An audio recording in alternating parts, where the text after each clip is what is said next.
তবে মন্থর ওভাররেটের জন্য demerit point পেতে পারেন তিনি। ভবিষ্যতে এই ডিমেরিট পয়েন্টের কারণে নির্বাসিত হতে পারেন আবার। আগামী 3 বছরের জন্য এই ডিমেরিট পয়েন্ট গ্রাহ্য হবে। এবারে আইপিএলে এখন পর্যন্ত জয়হীন রয়েছে মুম্বাই। প্রথম ম্যাচে চেন্নাই সুপার কিংসের বিরুদ্ধে হেরে গিয়েছিল তারা। এবার গুজরাট টাইটান্সের বিরুদ্ধে হেরে পয়েন্ট তালিকায় 9 নম্বরে নেমে গেছে হার্দিকরা। আসসালামু আলাইকুম, ওয়েলকাম মাই চ্যানেল। নির্বাচনের পরেও শোধরালেন না হার্দিক। আবার একই ভুল মুম্বাই অধিনায়কের। 12 লক্ষ টাকা জরিমানা করা হলো হার্দিক পান্ডিয়ার। মন্থর ওভাররেটের কারণে মুম্বাই ইন্ডিয়ান্স অধিনায়ককে এই শাস্তি দেওয়া হয়েছিল। গত ম্যাচে নির্বাসিত ছিলেন হার্দিক।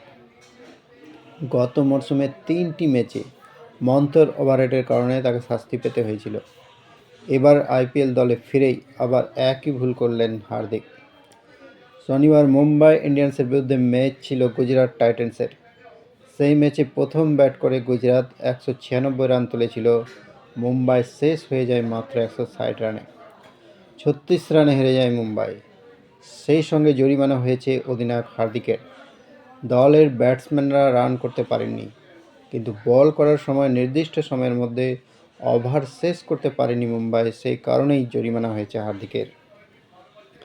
জরিমানা দিলেও একটা বিষয়ে নিশ্চিত হয়েছেন হার্দিক, এই মরশুমে আর তাকে মন্থর ওভাররেটের জন্য নির্বাসিত হতে হবে না। ভারতীয় ক্রিকেট বোর্ডের নতুন নিয়ম অনুযায়ী মন্থর ওভাররেটের জন্য নির্বাসন বন্ধ করে দেওয়া হয়েছে। তাই এবছর মন্থর ওভাররেটের জন্য হার্দিককে জরিমানা দিতে হলেও নির্বাসিত হতে হবে না। তবে মন্থর ওভাররেটের জন্য ডিমেরিট পয়েন্ট পেতে পারেন তিনি। ভবিষ্যতে এই ডিমেরিট পয়েন্টের কারণে নির্বাসিত হতে পারেন আবার। আগামী 3 বছরের জন্য এই ডিমেরিট পয়েন্ট গ্রাহ্য হবে। এবারে আইপিএলে এখন পর্যন্ত জয়হীন রয়েছে মুম্বাই। প্রথম ম্যাচে চেন্নাই সুপার কিংসের বিরুদ্ধে হেরে গিয়েছিল তারা। এবার গুজরাট টাইটান্সের বিরুদ্ধে হেরে পয়েন্ট তালিকায় 9 নম্বরে নেমে গেছে হার্দিকরা।